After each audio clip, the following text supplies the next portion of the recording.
네, 안녕하세요. 방금 소개받은 이기제큐티브 골드 디렉터 김문진입니다.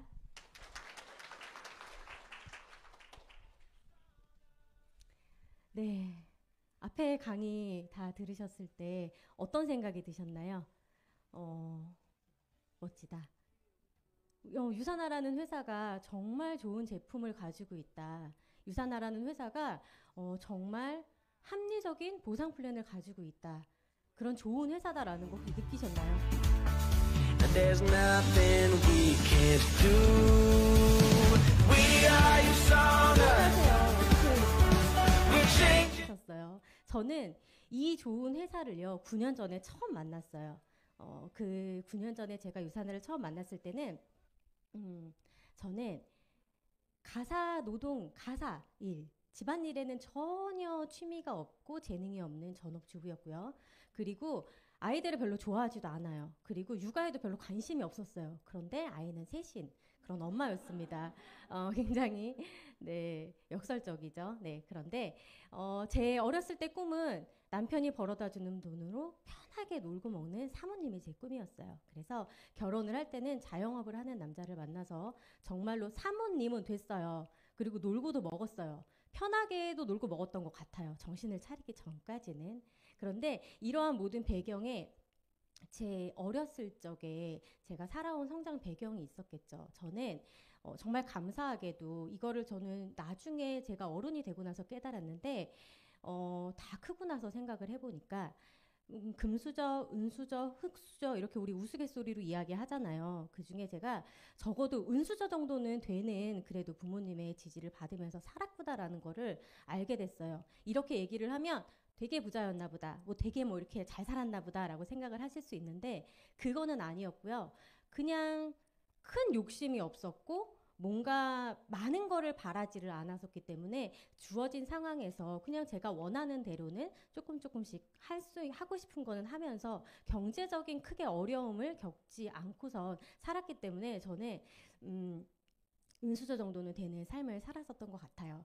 그래서 제 삶의 굉장히 만족도가 저는 높았었고 더 무언가 잘 살기 위해서 더 모든 거를 갖기 위해서 욕심을 부리는 게 좀 없었어요. 지금 생각해보면 몰라서 그랬었던 것 같아요. 더 넓은 세상이 있고 더 좋은 게 있다라는 거를 몰랐던 것 같고 몰랐다기보다는 또 다시 생각을 해보면 내가 노력을 한다고 해서 그거를 가질 수가 있을까라는 거에 대한 생각에 그냥 우리 가족이 모두 건강하고 뭔가 특별한 일 없이 이벤트 없이 내가 평탄하게 살아가고 있다라는 게 평범하게 사는 게 사실 가장 어렵다는 얘기 많이 하잖아요. 그래서 나는 이렇게 평범하게 평탄하게 사는 게 나에게는 가장 큰 복이고 이거보다 더한 거를 바라는 거는 욕심이야 라는 생각을 하면서 저의 삶에 만족을 하면서 안주하면서 살았던 것 같아요. 그리고 저는 남편이랑 같이 노는 거를 제일 좋아했어요. 그래서 내일이 없는 사람들처럼 그냥 버는 족족 쓰면서 미래를 위한 대안을 마련하지 않고 굉장히 욜로를 즐기면서 이제 살아왔었습니다. 그러다가 제가 유사나를 만나게 된 거는 유사나에 대한 생각을 하게 된 거는 제가 계획하지 않았던 셋째가 생기고 나서예요. 제가 셋째를 임신하고 났더니 주변 사람들이 저한테 어떤 이야기를 가장 많이 했는지 혹시 아시나요? 맞춰 보실 분. 어떻게 키우냐? 돈 많다. 맞아요. 네, 부의 상징. 그쵸, 있죠. 제가 제일 많이 들었던 얘기가 그거였어요. 야, 셋째는 부의 상징이라는데 역시 김문진 너 돈 많구나. 셋이나 낳아서 키우고. 이런 얘기를 하는 거예요. 어렸을 적에 제가 살아왔던 거를 이제 봤던 친구들은 전부 다 그런 얘기를 하는데 처음에는 뭐래 그냥 이러고 말았어요. 그런데 곰곰이 생각을 해보니까 부의 상징인 셋째? 그러면 내가 우리 부모님이 나를 이렇게 경제적인 어려움 없이 길러주셨는데 나는 과연 내 아이들에게 이런 경제적인 어려움 없이 원하는 거를 모든 걸 해주면서 기를 수 있을까? 키워줄 수 있을까? 그 부분에 대해서 생각을 하면서 제 스스로 제 현실을 점검을 하기 시작을 했습니다. 생각 하나 많아였어요. 불가능하다. 왜냐하면 저는 굉장히 욜로를 즐기면서 신나게 즐기면서 살았다고 했잖아요. 그렇기 때문에 통장 잔고는 없었고요. 뭐 미래에 대한 대책, 대안 이런 건 하나도 없이 그냥 주어진 상황에서 남편이 사업으로 버는 돈으로만 살고 있었기 때문에 이 수입이 굉장히 늘어나지 않으면 나의 삶은 굉장히 힘들어질 것 같다라는 생각이 들면서 아, 이렇게 살면 안 되겠구나. 내가 별로 할 수 있는 건 없을지 모르겠지만 그래도 내가 우리 남편에게 조금 더 도움이 될 수 있는 추가 소득 정도는 내가 벌 수 있는 무언가를 해야 되겠다라는 생각을 했어요. 그렇게 생각을 하면서 어떤 일을 할까를 찾다 보니까 제 친구인 이제 스폰서님이 유산화를 하고 있었던 게 생각이 나는 거예요. 2년 전에 유산화를 한다라는 얘기를 들었고 저는 별로 그렇게 다른 사람한테 관심이 많은 사람이 아니고 제가 MBTI가 INTP예요. INTP 성향 혹시 아시나요?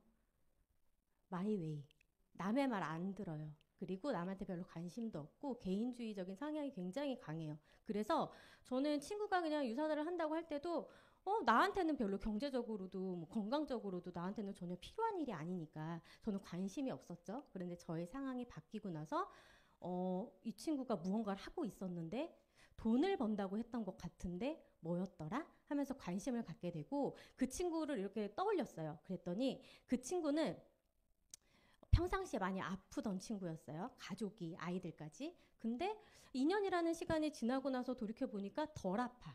더 아픈 것도 조금 덜해졌고, 그리고 평상시보다 굉장히 많이 활기차졌고, 뭔가 재밌게 무언가를 하는 듯한 느낌, 보여지는 거 있잖아요. 그런 게 보여지고, 그리고 그 친구가 다단계 네트워크를 할 성격의 사람이 전혀 아닌데 그분이 누구신지 모르시는 분들도 계실 것 같아서 제가 실명을 공개를 할게요. 강경민 네, 에메랄드님이세요.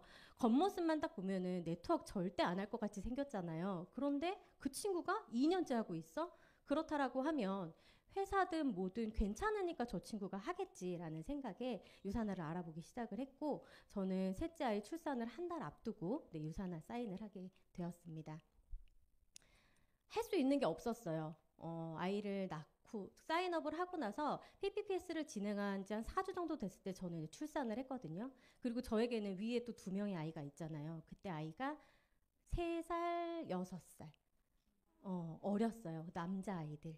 얼마나 어마어마했겠죠. 그래서 새 아이를 데리고 몸조리를 하고 집에서 있으면서 제가 특별히 할 수 있는 거는 없더라고요. 그런데 사인업은 했고 뭔가를 내가 하기로 했으니까 그럼 내가 할 수 있는 게 뭐가 있을까라는 생각을 했더니 스폰서님이 일단 그러면 내가 강의 파일을 보내줄 테니까 강의 파일을 듣고 책도 좀 읽고 제품도 먹고 해봐 이런 이야기를 하더라고요.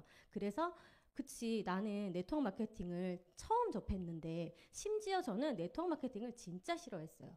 그래서 유사나를 만나기 전에는 흔히 사람들이 많이 쓰는 암땡땡의 세제 같은 것도 한 번도 써본 적이 없고, 네트워크 제품은 유사나가 처음으로 제가 접한 제품이었거든요. 그 정도로 네트워크에 대한 좀 편견도 있었고, 그랬기 때문에 내가 이거를 인생을 바꾸기 위해서 돈을 벌기 위해서 선택을 했다라고 하면 네트워크 마케팅이 과연 뭘까? 그리고 유산화가 과연 뭘까? 알아보자. 내가 지금은 어차피 아무것도 할 수가 없으니 집에서 그런 거를 알아보는 시간을 갖자라고 마음을 먹고 책 읽기, 강의를 열심히 이제 들었습니다. 옛날에는 영상도 없었어요. 그래서 그냥 음성 파일 녹음해서 보내주시면은 그거를 열심히 듣고 그리고 출산 후에 리셋을 통해서 약간 3개월에 제가 한 10kg 정도 감량을 했었거든요. 그렇게 리셋으로 제품력을 완벽하게 보고 나서 그 제가 본 체험력을 바탕으로 주변 친구들에게 제품을 전달을 하는 것에 전 집중을 했습니다. 저는 굉장히 즐기면서 미래에 대한 대책도 없이 뭐든지 즐기고 재밌게 사는 거를 좀 추구하는 사람이었어요. 그래서 유산화를 하면서도 내가 돈을 벌기 위해서 이 일을 선택은 했지만 이게 나에게는 재밌는 일이어야 했어요. 그래서 과연 어떤 것이 이 안에 나의 즐거움을 채워줄 수 있는 게 있을까를 생각을 했습니다. 제일 오른쪽에 저기 차 계기판 사진이 뭐냐면요. 숫자가 작아서 잘 안 보이는데 제가 한 2주 전에 새 차를 출고를 했어요. 그리고 나서 이 사진이 열흘 딱 주행을 하고 나서 찍은 사진이에요. 2242km를 제가 주행을 했어요. 열흘 동안 2200km를 차를 운행을 했어요. 제가 사는 곳이 춘천이고 제 친구들, 지인들, 파트너는 전부 다 수도권에 있어요. 그러니까 매일 매일 제가 한 번 차를 가지고 나오면 운전하는 거리가 정말 짧아서 오늘은 진짜 가까운데 갔다 왔어 하면 왕복 200km. 오늘은 조금 멀었어 그러면은 300, 400km가 이제 됩니다. 그러니까 이 2200km라는 숫자가 이해가 되시죠? 누군가는 그렇게 얘기를 해요. 이렇게 다니는 거 힘들지 않아? 라고 이야기를 하는데 전 여기서 즐거움을 찾았어요. 혼자만의 시간. 아이가 셋이잖아요. 집에 들어가면 상상이 되시나요? 아이 셋이 오디오가 끊기지가 않아요. 계속 겹쳐요. 누가 무슨 말을 하는지도 모르게. 그래서 우리 아이들이 참 건강하게 잘 자라고 있구나 싶으면서도 좀 내 귀 좀 조용히 했으면 좋겠다. 아무 소리도 안 들렸으면 좋겠다. 엄마들이라면 누구나 공감하실 거예요. 제가 아는 분들 중에는 화장실 들어가서 맥주 마시다가 나오시는 분도 있고요. 엄마 화장실에 들어가서 잠깐 이러고 화장실 들어가면 애들이 안 쫓아 들어오는 애들도 있지만 그냥 화장실 갔나 보다 하니까. 그리고 어떤 사람들은 옷방 있죠. 거기에 자기만의 공간 구석 옷 이렇게 행거 밑에다가 의자 놔두고 그렇게 이제 혼자만의 공간을 찾아서 혼자만의 시간을 갖는 엄마들이 생각보다 되게 많아요. 그래서 저는 이 운전하는 시간이 저에게 주어진 온전하게 공식적인 혼자만의 시간이라 이 시간이 너무 좋았어요. 그래서 운전을 하면서 노래도 듣고 아이들이랑 다니면 떠들고 막 애들이 뭐 듣고 싶은 동요 틀어줘야 되고 요즘은 또 이제 저희 딸내미가 커가지고 막 케이팝 뭐 그런 이상한 여자 이제 그런 걸그룹 노래들 정신없는 그런 거를 하도 많이 들어서 정신이 없는데 이제 저 혼자 있을 때는 음악도 제가 듣고 싶은 거 듣고 그리고 강의 듣고 그리고 저 혼자 생각하고 정리해야 될 일들이 많잖아요. 그런 거를 생각을 하고 그리고 또 지인들과 또 편하게 통화도 하고 그렇게 한 2시간 정도 거리를 온전하게 제가 혼자만의 시간으로 즐기면서 다니고 있어요. 그게 제가 먼 거리를 매일 다니지만 제가 찾은 소소한 즐거움이고요. 그리고 유산화를 하면서 제가 엄마가 아니라 나라는 사람이 돼서 산다라는 게 저는 굉장히 좋더라고요. 이 사진은 제가 유튜브 썸네일을 캡처를 한 건데 저희 팀에서 한 달에 한 번씩 신규 사업 설명회를 진행을 해요. 그때 제가 성공한 그녀의 이야기라는 제목으로 성공 스토리 강의를 한 적이 있어요. 멋있지 않아요? 성공한 그녀래요. 그래서 이렇게 제가 만약에 유산화를 하지 않았다라고 하면 어디서 어떻게 내가 인정받으면서 사람들에게 나의 이야기를 하고 나의 이야기가 다른 사람에게 동기부여가 또 되고 나를 보고 유산화라는 거 참 할만하구나 괜찮구나 나도 한번 해봐야겠다 저 사람도 했으면 나도 충분히 할 수 있겠다 이런 용기를 얻을 수 있을까라는 생각을 하면서 내 유산화하길 참 잘했다 이런 것도 참 즐겁다라는 생각을 많이 합니다. 그리고 유산화 안에는요 좋은 사람이 너무 많아요. 저는 아까 말씀드렸죠 INTP예요. 개인주의적인 성향이 굉장히 강하고 혼자 있는 거를 굉장히 좋아해요. 그래서 대학교 때 팀 프로젝트 제일 싫어했어요. 혼자 하면 되는데 자꾸 모여서 같이 뭘 하라고 하니까 그런 거 되게 싫어했었는데 반면에 제가 좋아하는 사람들과 함께 시간을 보내는 거는 너무 좋아해요. 네, 너무 좋아요. 그런데 유산화 안에는 제가 좋아하고 존경할 만한 사람들이 너무 많은 거예요. 어, 많은 분들이 느끼실 거예요. 그냥 하루하루 사는데 급급한 게 아니라 미래를 대비하고 좀 더 긍정적인 이야기를 나누게 되고 그리고 너는 뭐 이런 부분이 이렇게 하면 좀 좋을 것 같아. 뭐 이런 부분이 나는 좀 부족한 것 같은데 너 나한테 이런 거 좀 조언해 줄 수 있겠니? 이런 이야기를 서스름 없이 할 수 없는 그런 사람들이 모여 있는 곳이 유산하기 때문에 저는 이 좋은 사람들이 많은 이곳이 너무 좋아요. 그래서 근데 제가 또 좋아하는 사람들이 유독 사업을 잘하는 거예요.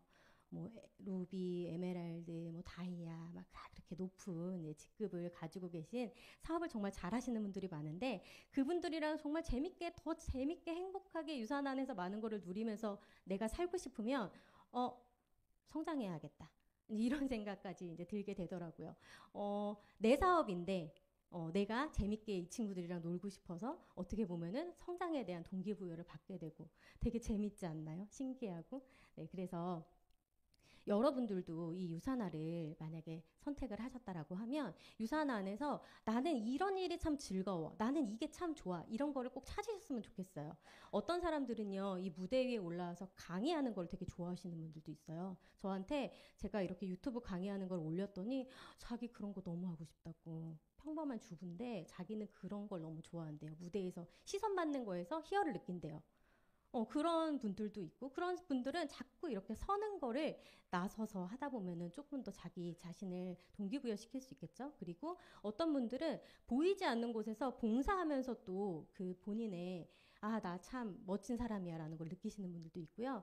그리고 이 내가 어떤 일을 하기 가족의 미래를 대안을 마련하기 위해서 이렇게 진취적으로 일을 하고 있다라는 거에 스스로 멋지다라고 동기부여를 받으시는 분들도 있어요. 그래서 나는 이 유산화 안에서 단지 그냥 돈을 벌기 위해서, 물론 돈을 벌기 위해서 한 일이지만 단순하게 돈만을 벌기 위한 일은 아니잖아요. 우리 유산화가 그 외에 많은 모든 가치들을 가지고 있기 때문에 어떤 거를 했을 때 내가 이 안에서 더 큰 동기부여를 받고 즐거움을 가지고 이 안에서 있을 수 있을지에 대한 고민을 한 번쯤 해보시면 좋을 것 같습니다.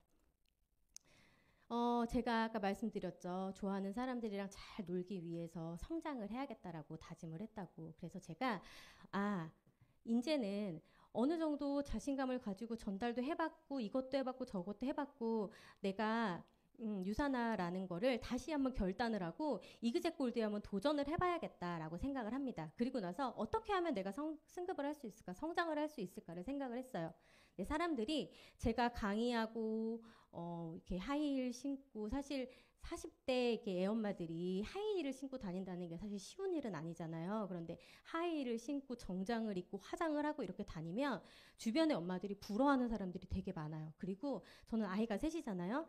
뒤치다꺼리 해야 될 애들이 또 많잖아요. 더군다나 또 첫째, 둘째 아이가 저희는 이제 학기를 하고 있어서 아이들 대회도 쫓아다녀야 되고 이제 좀 해야 될 게 많은데 저는 그거를 다 쫓아다니면서 일도 하고 이렇게 다 하고 있단 말이에요. 그러니까 엄마들이 그런 걸 또 굉장히 부러워하시더라고요. 그래서 내가 이렇게 즐겁고 활기차고 건강함을 유지를 하면서 일을 하고 있다라는 거를 사람들에게 좀 어필을 해야겠다. 그리고 내가 이렇게 내 인생, 엄마로서의 삶이 아니라 나의 인생을 살고 있다는 거를 어필을 해야 되겠다라는 생각을 하면서 긍정적인 것들을 전달하려고 많이 노력을 했고요. 우리 유산화 로고 아시죠? 명품 로고. 우리 그냥 똑같은 물병에 유산화 로고만 박혀 있으면 막 속된 말로 환장하잖아요. 막 갖고 싶어 하고 그거 하나 어떻게든 받아보려고 막 갈갈보 열심히 하고 우리 다 하잖아요. 그래서 저도 집에 로고 제품이 정말 많아요. 그래서 저희 집에 와본 사람들은 유산화에서는 별의별 걸 다 만드는구나라고 해요. 그래서 저는 우리는 영양제랑 화장품만 이제 만든다라고 이야기를 하는데, 그래서 전 유산화 로고가 담겨 있는 거는 늘 들고 다니면서 유산화라는 게 뭔지를 그냥 시각적으로 알리는데도 그게 또 도움이 되더라고요. 그래서 유산화 로고 늘 들고 다니고요. 그리고 제품도 넉넉하게 들고 다녀요. 그래서 술자리에 가면은 해파실 먹이죠. 미리 야 이거 먹으면 내일 달라, 먹어봐. 먹이고 밥 먹으러 가서는 뭐 헬스팩, 화이버지 이런 거 같이 먹이고 이렇게 하고 있습니다. 그래서 사람들에게 부담스럽지 않게 그냥 나 먹으니까 야 혼자 먹기 민망하다, 야 너도 같이 먹어, 이런 식으로 해서 주면서 일상에서 유산화를 소소하게 전달을 하고 있고요. 그리고 가장 중요한 거는 이건 것 같아요. 내가 유산화를 선택을 했잖아요. 이 자리에 와 계신 분들 중에서 나는 내가 선택하지 않았어. 내 주변 사람이 너 유산화 안 하기만 해봐. 너랑 다시는 안 놀아. 너랑 인연 끝이야. 너 유산화 꼭 해. 이래가지고 유산화를 선택해서 이 자리에 오신 분 있나요? 내 자의가 아닌 타의에 의해서. 없으시죠? 다 본인이 선택을 하신 거잖아요. 이게 사업적인 걸 선택을 하셨던, 제품이 너무 좋아서 나는 제품을 한번 전달해 볼래요가 됐든, 유산화 너무 좋으니까 한번 해볼래요 라는 마음으로 다 이 자리에 와 있단 말이에요. 그러면 내 선택이잖아요. 그래서 내 선택에 대한 믿음을 가지고 틀리지 않았다, 반드시 성공할 수 있다라는 믿음과, 그리고 그 믿음에 부응하는 내 책임감을 담아서 행동을 하시는 게 저는 굉장히 중요하다라고 생각을 합니다. 가족들과 저의 삶은 제가 유산화를 선택했던 7년 전과 비해서 굉장히 많이 달라졌어요. 아직까지 많은 부를 축적을 해서 막 흥청망청 살 수 있는 상황은 아니지만 제가 삶을 바라보는 시선 자체가 달라졌어요. 그리고 저희 아이들 또한 저를 보면서 우리 엄마는 굉장히 열심히 일을 하는 사람이야. 우리 엄마는 제가 이제 코로나 이후로는 우리가 줌으로 많이 하잖아요. 그러니까 줌으로 하면 아이들한테 줌은 수업 같은 느낌이죠. 그러니까 우리 엄마는 집에서 줌으로 막 뭐 공부도 하고 막 발표도 하고 막 강의도 하고 막 그래. 그래서 다른 사람한테 학교에서 아이들 이렇게 가족에 대한 이렇게 뭐 쓰는 그런 거 있잖아요. 그러면 우리 엄마는 일을 잘해요. 뭐 우리 엄마는 뭐 책을 많이 읽어요. 뭐 우리 엄마는 똑똑해요. 막 이런 긍정적인 말이 되게 많아요. 그래서 아, 이렇구나. 아이들의 눈에는 내가 그냥 안주하는 삶이 아니라 뭔가를 하는 내 모습이 아이들에게 이렇게 긍정적으로 받아들여지는구나라는 이제 생각을 했고, 그리고 저기 제일 끝에 3명 찍은 사진을 보면은 제 스폰서님이랑 제 파트너 리더님이에요. 제가 좋아하는 제 친구들인데 같이 사업을 하고 있어요. 친구로 지내던 시절에는 1년에 한 번 만날까 말까, 2년에 한 번 볼까 말까, 그나마도 뭐 1년에 한 번도 진짜 운 좋아야 보는 그런 상황이었는데 유산화를 하니까 어떤 주에는 월화수목금토를 봐요. 코로나 때는 좀 못 봤는데 한 일주일에 3, 4일 못해도 하루 이틀은 꼭 만나서 밥 먹고 서로 일상을 공유하고 네, 그래서 아 진짜 나의 삶이 좀 풍요로워졌다. 왜 친구 좋아하는 내가 믿을 수 있는 친구가 옆에 있다는 것만으로도 굉장히 든든하잖아요. 그런데 유산화를 같이 하는 친구가 이렇게 같이 있어서 너무 든든하고 그리고 여기 4명 있는 친구들은 제가 아까 얘기한 사업 잘하는 유산화에서 만난 친구예요. 이 친구들과의 이제 모임명이 있어요. 유산화는 80이 잘하지라고 제가 밀어붙이는 건데 80 친구들을 유산화에서 만났어요. 그래서 어떻게 보면 알고 지낸 지는 얼마 되지 않았지만 굉장히 많은 거를 공유하고 같이 누리면서 아, 이 친구들과 함께 이 유산화 안에서 누릴 수 있는 것들이 앞으로 점점 많아지겠구나. 나의 삶이 점점 더 행복해지겠구나라는 거를 느끼게 해주는 친구들이에요. 몇 명 빠졌긴 했는데 어쨌든 그렇고 저희 막내딸이 위에 오빠가 둘이 있잖아요. 그래서 맨날 하는 얘기가 그거예요. 언니 좀 낳아달라고. 언니를 어떻게 낳아요? 낳을 수가 없잖아요. 그래서 언니를 낳을 수가 없다라고 했는데 유산화 안에는 저희 막내 딸을 너무나도 예뻐해주고 사랑해주는 언니들이 너무 많아요. 그래서 같이 만나면 아이가 저를 찾지 않아요. 행복하겠죠. 화장실 갈 때도 언니들을 찾아요. 밥 먹을 때도 언니들을 찾고. 그래서 아이도 행복하고 저도 행복한 유산화입니다. 그리고 저희 아이가 아까 말씀드렸죠. 하키를 하고 있다고. 2 아이가 하키를 하고 있어요. 선수를 하는 거는 아니고요. 지금 그냥 단순히 취미로 하고 있는데 이런 걸 시켜주면서 제가 아이들한테 그런 얘기를 해요. 엄마는 너네들이 원하는 거는 다 시켜줄 수 있으니까 하고 싶은 게 있으면 말만 하라고. 그리고 대신 짧게 그만두지 말고 진디감치 하기만 하면 엄마는 너를 든든하게 지원을 해줄 것이다 라는 이야기를 했습니다. 그리고 남편이랑도 저희 거북이 있는 사진이 다이빙을 가서 둘이서 이제 일행들이랑 한 열흘 갔었나? 아이들 다 두고 이제 갔다 왔었는데 유산화에서 돈을 버니까 주급 받아서 부모님께 드리면서 아이들 좀 봐주세요 했더니 잘 갔다 오라고 하시더라고요. 평상시엔 싫어하시는데 잘 갔다 오라고 걱정하지 말라고. 그래서 저희 이러한 모든 것들이 더 행복해졌고 제가 유산화를 하고 나서 가장 이제 좋은 거는 남편한테는 사실 굉장히 든든한 아내가 됐죠. 경제적인 부분을 많이 서포트를 해주고 있으니까. 그래서 저희 남편의 꿈은 제가 빨리 다이아가 돼서 본인이 집에서 살림하는 거예요. 그래서 3년 안에 꿈을 이뤄달라고 자꾸 이제 이야기를 하고 있어서 노력해 보겠다고 했고요. 그리고 가족들은 제가 유산화를 함으로써 건강 제품을 잘 챙겨 먹으면서 많이 더 건강해졌죠. 그리고 아이들에게는 옛날에 제가 유산화를 만나기 전에는 네가 엄마들한테 너네 부모님한테 받은 혜택 그대로 아이들한테 줄 수 있어? 라는 질문에 나는 그렇게는 못해 라고 생각을 했었다면 지금은 나는 충분히 그 이상도 해줄 수 있어 라고 당당하게 말할 수 있는 좀 당당한 엄마가 되었다는 게 네, 제가 가장 행복하고 진짜 나의 삶이 달라졌구나 라는 거를 느끼는 순간이었습니다. 네, 무엇이든 하라. 그 대신에 그것을 통해서 즐거움을 느낄 수 있도록 하라. 윌트 히트먼이라는 시인이 한 이야기예요. 그래서 여러분들이 이 유산화를 하기 위해서 이 안에서 어떤 작은 거 하나라도 실천하시고요. 그리고 그 안에서 반드시 즐거움을 찾아서 힘들게 하지 마시고 즐겁게 유산화를 하면서 멋지게 성장하는 리더가 되시기를 네, 응원드리겠습니다. 감사합니다.